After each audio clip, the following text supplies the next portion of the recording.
This is Miss Brianne, and welcome back to our Let's Get Ready series. And this is a series that's designed for young students in grades pre-kindergarten all the way to 3rd grade. And the purpose of this program is that we help teach and review the skills and concepts that young elementary school students need to know in order to be successful in their early elementary school career. And those skills can range from anything from letter recognition, print recognition, phonemic awareness, handwriting, scissor skills, and so much more. Now this session is for our young students who are in pre-kindergarten and are looking to prepare to enter elementary school in the grade of kindergarten, and this will teach them the skills they need in order to be successful in kindergarten, as well as students who are already in kindergarten and who just want to review what they've already learned the previous year. So, we're not really going to have an activity per se. We're going to go over guidelines, parents, on how to choose books that are just right for your child, which you may not need right now, or unless your child is already starting to read, but definitely for next year. But before we do that, I am going to be reading a couple of books. And as I mentioned before, right now these are very simple books.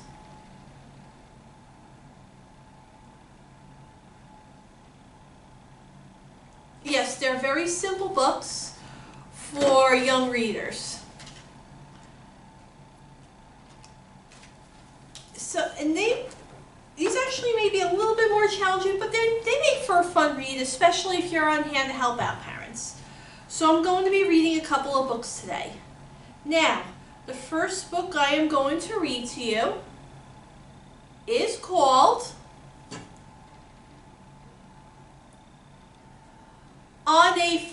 In the Forest. And these are great. This series is great for learning about animals. Now, so here we go. In the Forest. The author is Alexa Andrews, and the author is the person who writes the words to the story. The illustrator is Candice Keimig, and the illustrator is the person who draws the pictures of the story. And in addition to the illustrations, there's many different real-life photographs which are found from many different sources. And finally, we have the publisher, which is that company or organization that puts the book all together and sends it to the bookstores to sell. And the publisher for this book is Penguin Young Readers, which is an imprint of Penguin Group Incorporated. All right, with that being said, are we ready to begin? All right, here we go.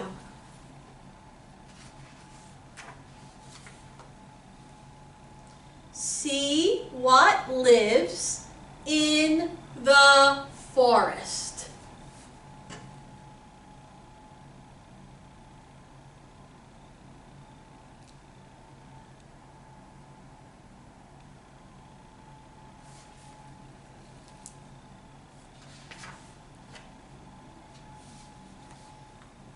Squirrels live in the forest. Bears live in the forest. Now, as you can see, boys and girls, it sounds like it's a repeating pattern. At the end of the sentence is always the words "in the forest." So if you know how to read that part one time, you'll be able to read it throughout the whole book. Well, let's see what else lives in the forest. And you can also use the pictures, boys and girls, to help you figure out words. Like, this is a squirrel, and this is a bear. So it makes it a little bit easier to read the words on the page.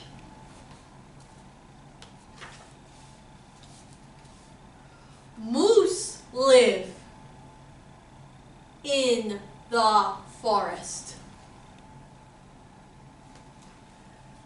birds live in the forest?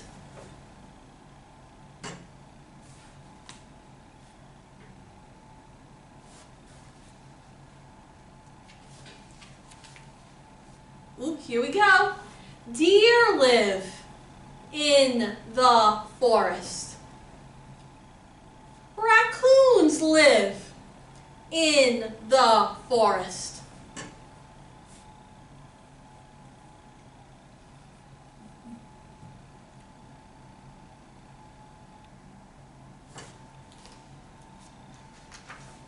Oh, here we go.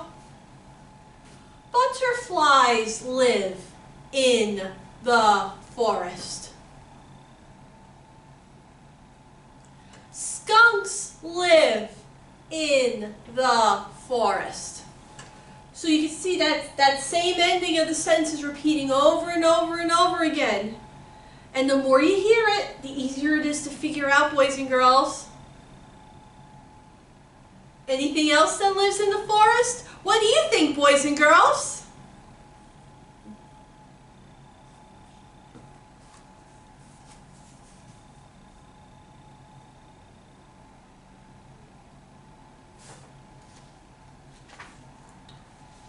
Well, we went over what animals live in the forest. Let's see. See what grows in the forest. Now we're going to be seeing what types of plants grow in the forest. Can you identify some of those pictures for me, boys and girls?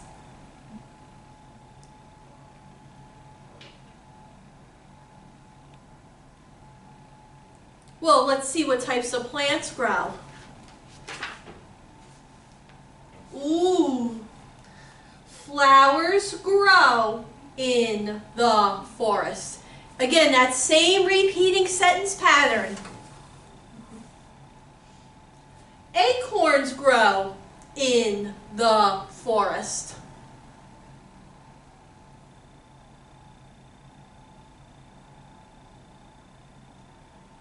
What else? What other types of plants are in the forest, boys and girls? Let's see. Ooh, pine cones grow in the forest. Berries grow in the forest. And again, you can use the pictures to help you figure out certain words, boys and girls.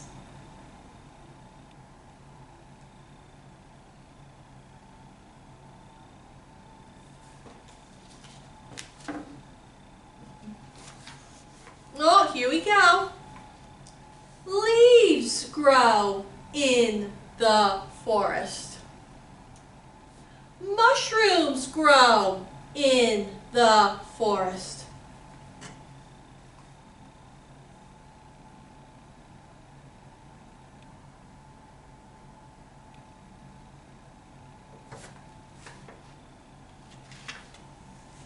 Oh, here's more. Nuts grow in the forest. Grass grows in the forest. Wow, there's a lot of plants that grow in the forest, huh, boys and girls?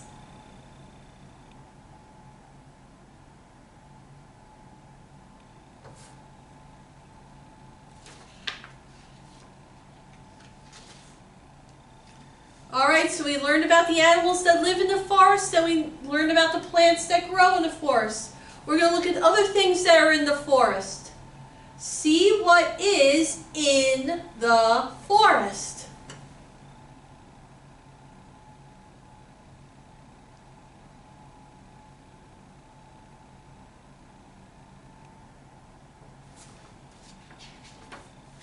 Oh. Beehives are in the forest. Rocks are in the forest.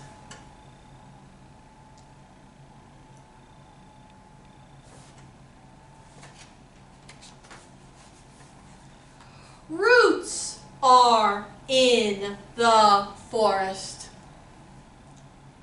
Rivers are in the forest.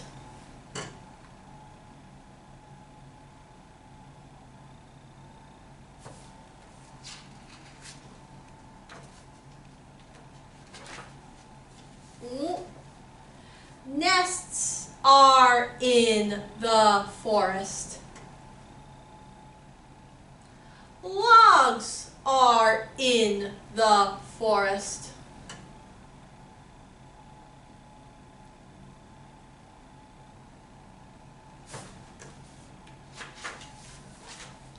Trees are in the forest. And that is the end of the story, boys and girls. So what did you think? Did you learn a lot about what lives in the forest? Yeah, a lot of things are in the forest. We have a lot of animals that live in the forest, a lot of plants that grow in the forest, and there are other objects that are in the forest. Now, boys and girls, can you name me, remember one animal that lives in the forest?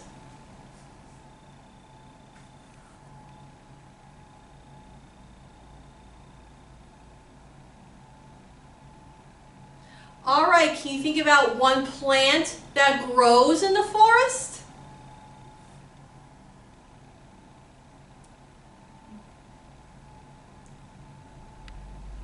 And can you think about one object that is in the forest, boys and girls?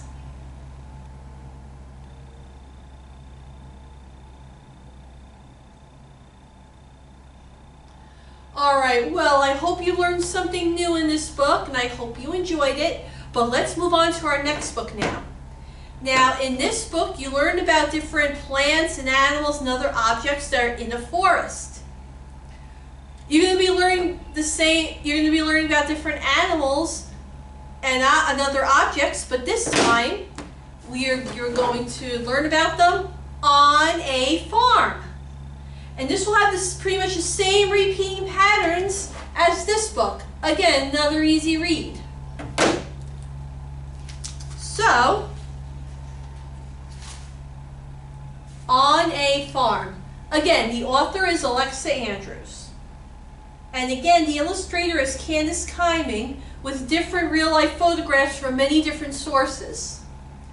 And again, the publisher is Penguin Young Readers, which is an imprint of Penguin Group Incorporated. Alright, with that being said, are we ready to begin? Alright, here we go. Oh, animals. Do you know what type of picture that is, boys and girls? What is that picture of? Yes, that is a picture of baby chicks. Alright, let's see what other animals are on a farm. Horses live on a farm. Cows live on a farm. Alright, again, that same pattern, on a farm.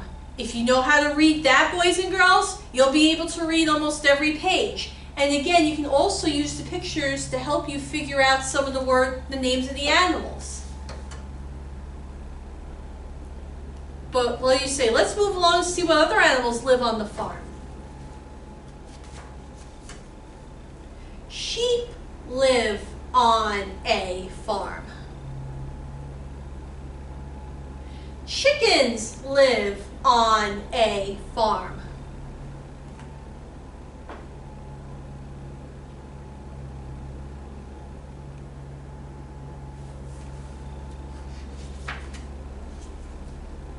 Oh, here we go, here we go.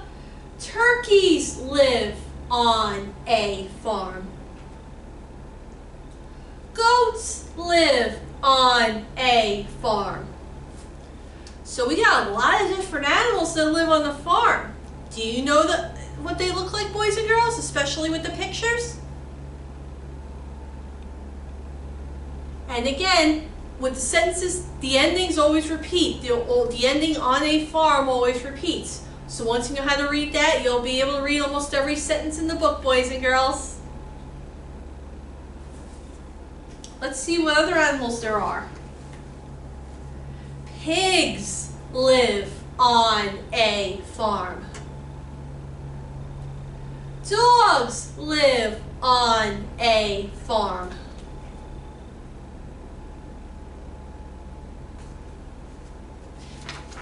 Oh, so we reviewed all the animals that live on the farm, and now we're going to talk about food that comes from the farm.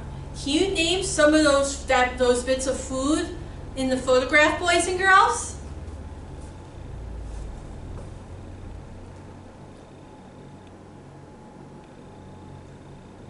Well, we got pumpkins, we have carrots, we have potatoes, and I don't know what that white vegetable is.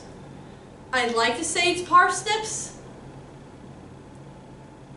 But let's see what food actually grows on the farm.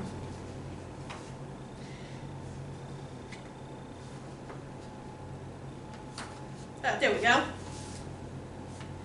Apples grow on a farm. Pears grow on a farm. Again, say that same repeating pattern, and again, you can use the pictures to help you figure out the words.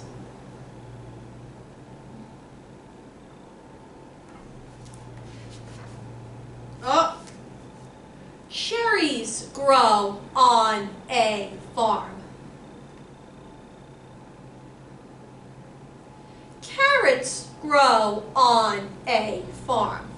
So we got carrots, we have cherries, we have apples, we have pears. Oh, isn't that yummy, boys and girls?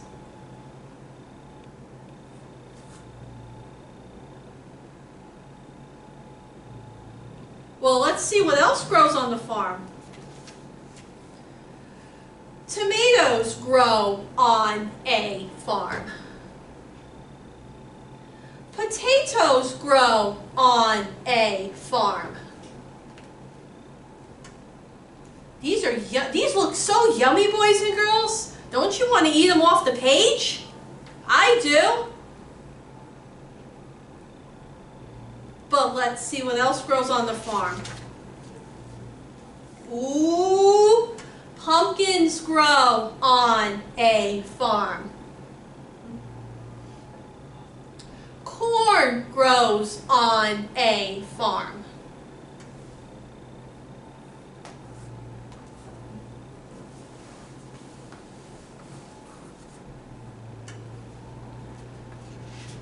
Oh, and that's all the food that grows on the farm. Now we're going to talk about the objects on a farm. What are those objects that you see in the picture, boys and girls? Well, it looks like we have kind of like a rake and maybe 2 shovels. How cool is that? But let's see what other objects there are on the farm.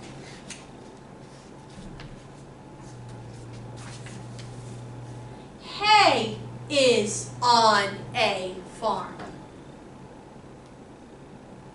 A tractor is on a farm.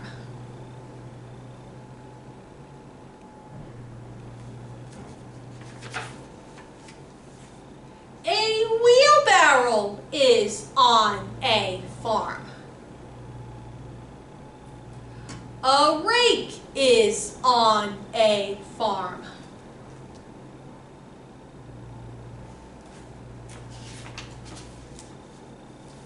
A truck is on a farm. A scarecrow is on a farm.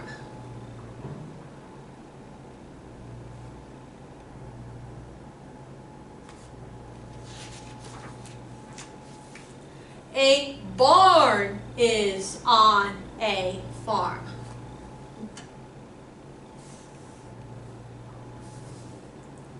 And that is the end of the story. Again, like this book, wasn't it also fun to learn about different things on a farm than it was in the forest, boys and girls?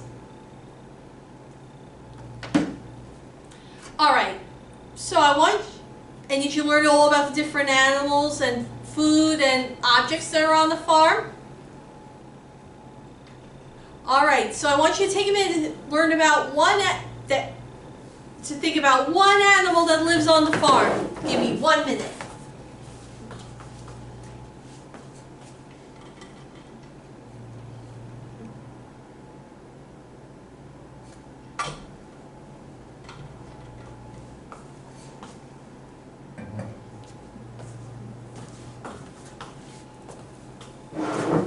Alright, now I want you to take a minute to think about what type of food grows on the farm.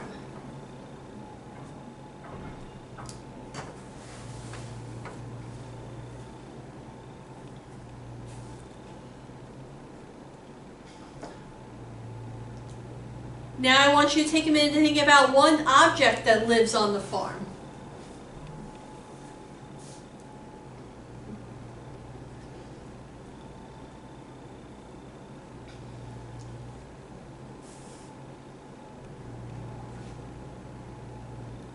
Alright, so with these books, now I know parents, these books were probably not as simplistic as some of the other books I've been reading throughout the series, but with the patterns that repeat over and over and over again per page, once your child masters that one sentence, they can keep reading it as they go along. So all they'll really need to know is one new word in each page. And usually the pictures give great clues to help your child figure out that word. But in any event, I hope you enjoyed these two stories. I certainly enjoyed reading them to you. But now that I've read you these two stories, I am going to give you some guidelines to help you, parents, to help you choose books that are just right for your child. Now, these guidelines, your most likely parents are not going to need them right away. But it all depends on the reading level of your child. Many young children this age may not really be learning how to read yet. There are some that are, and usually, even though they're not learning how to read yet, it's always good to introduce them to books. And actually a great tool for this age is to begin with wordless picture books. That way your preschooler doesn't have to worry about reading words in the story, but they can describe what they're seeing in the pictures. And it's a great way to help them learn how to read, to show them how a book goes from left to right, top to bottom, turning the pages. It helps them with the format of the book. But there may be some preschoolers who are starting to read, and that's okay too. But like I said, I'm going to give you these guidelines for future use because these are also good for our kindergarten students who are here today. Because in kindergarten, definitely the kindergartners, you're just learning how to read. And these guidelines will prove useful. Now before I begin, I just want to tell you, the guidelines I'm going to give you, you can find them on different websites. But the article I got this version from is Reading Eggs. So, if you're interested in this article as well as other similar articles, please click on the web link in the video description. Now I'm saying these guidelines are useful, but they're only just one set of guidelines that you can use to help your child choose just right books. This is not the end-all tell-all. It's just one of many. So if you have other methods or strategies that you use to choose books that are just right for your child, please continue to use those strategies. This is just an additional tool. But the guidelines, this one set of guidelines I am going to discuss with you today is called the 5-finger rule. And it's a very simple, very easy method to use to help assist in choosing a just right book for your child. Now, before I go over these guidelines, there are 3 types of books in this world. And books go into different categories based on how your reading skill level develops and based on your age and your level of knowledge and experience. The first category of books are called easy books. And these are books that you know all the words to, you can understand the plot very quickly, and you can just breeze right through that book in not even a day. You may even breeze through an easy book in an hour at most. It's very quick, you know it, and these range from favorite childhood books to a favorite book that you've read over and over again to classics. But it's easy, you can breeze by it, and it's a great read if you just want to pass time. or if you just want to relax with a book. The other category of books are called challenging books. Now these books will come with words that are very difficult to pronounce. You may have trouble guessing what's going on in the book right away. Very wordy, very detailed. It takes quite a bit of time for you to get through the book. It'll take about several weeks, maybe even a couple of months to finish the book. Now, these types of books are good if you don't want to read the book in a day, but you just want to read a little at a time. It's that slow and steady read. You can use those challenging books for that. Like if you're not really up to finishing it right away, it's a good choice. Now, the final category of books are what we like to call the just right books. Now these books, they're a little bit challenging in the beginning. There's some words, not all, that you may not understand right away. It will take some time. You may have some time. It may take a little tiny bit of time trying to figure out what's going on in the story, especially if you're trying to learn new words in the process. It'll take you some time to do it, but it's not going to take you weeks or months to finish it. Now, these are the books. These types of books are good if you're looking for something new, if you don't want to take all the time to finish it, and you want something different, you want to learn something new. Now, these type of books are what is strongly recommended for that young child who is just learning to read. The majority of books that your child should be reading are just right books.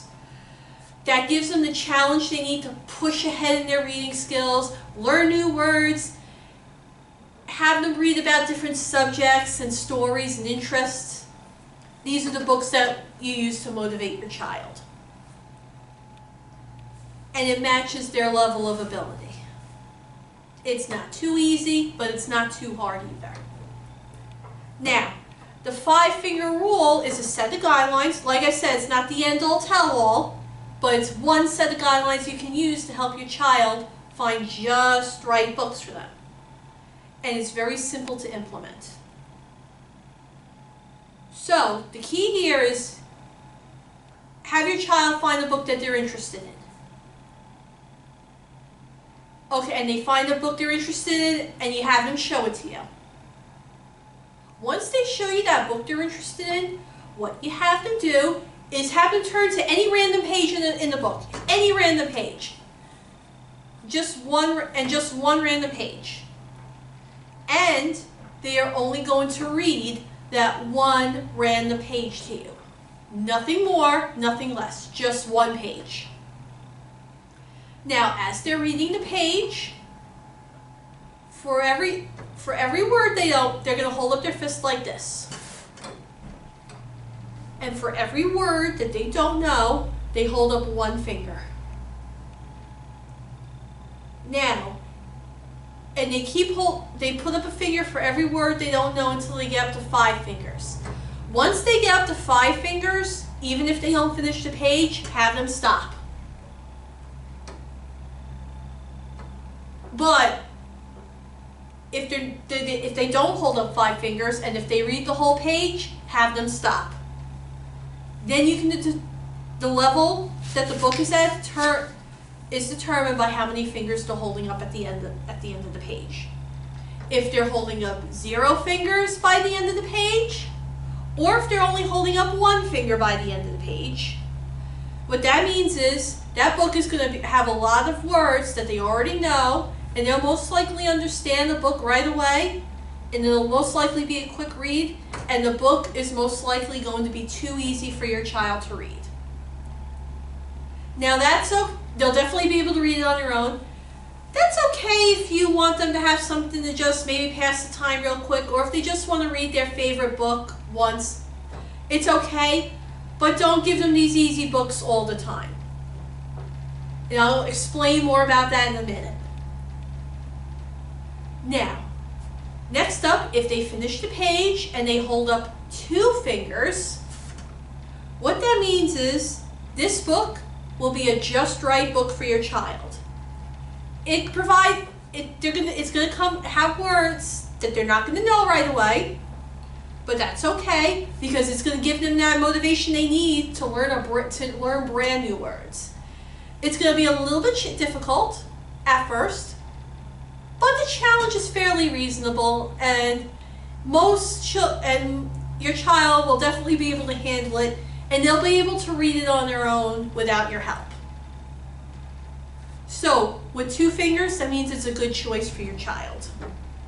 It's a just right book, and it's not too challenging. Now, if your child read the page and he or she holds up 3 fingers, it means it's still kind of a just right book, but it's going to have words that are a little bit fewer. It's going to have some more words that are challenging for your child. They're still going to understand most of the book. They're going to still understand many of the words, but there's going to be a bit more words than intended that they may have some difficulty with. Now, if your child really wants to read this book and they're willing to take that challenge, some kids may be up for the challenge. They may want it. By all means, let them read the book. And let them read it on their own. It may be a little difficult, but they'll still be able to read it on their own. Just be on standby to help out if needed. Now, if your child finishes the page and they're holding up 4 fingers, this book may be a little bit more on the challenging side. It's going to have more words that are difficult than not. Now, whether or not to allow them to read this book depends on many factors. Do you want your child to read books on their own, or are you willing to help out sometimes? Now, if you're willing to be on standby, or if another adult's willing to be on standby and to provide the help they need, then you can let them choose this book to read. If they're if they're more so often reading on their own, it's probably going to be best for them to choose another book. That this may not be a good book for them to read on their own. And finally, if they hold up 5 fingers, whether they finish the page or not, this book is going to be very challenging. It's going to have mostly difficult words for them, and it's going to be a big struggle to read. If 5 fingers are held up, the best option is to select another book. So, 0 to 1 fingers, the book is too easy. 4 to 5 fingers, the book is too challenging. That just right category, depending on your child's motivation and skill level, basically 2 fingers or 3 fingers. Those are the just right books for your child. Now, like I said, this is just a simple tool. It's a simple guidelines. You don't rely on this solely to choose just right books. And sometimes exceptions can be made. Now, is it okay for your child to read easy books? The answer is yes, every once in a while. And that, I cannot emphasize this enough. Every once in a while. Now, it's always your best, you'll have to make sure your child is challenged and to read a lot of just right books. But sometimes it's okay to give your child that break that he or she needs and just read a favorite book every now and again. Even us as adults, we like to read books that give us a challenge, but sometimes we like to go back to our favorite books every now and again. That's okay. It's nice to read a favorite book, and it's nice to share a favorite book every now and again, even if it's easy. But you can't do this all the time. If you do it every once in a while, that's fine. But if you do it all the time, the reading will eventually become boring for your child, and they're not going to want to read anymore. So I would use those easy books as like a rainy day treat or a special reward or something. But on the other hand, is it okay for your child to read challenging books?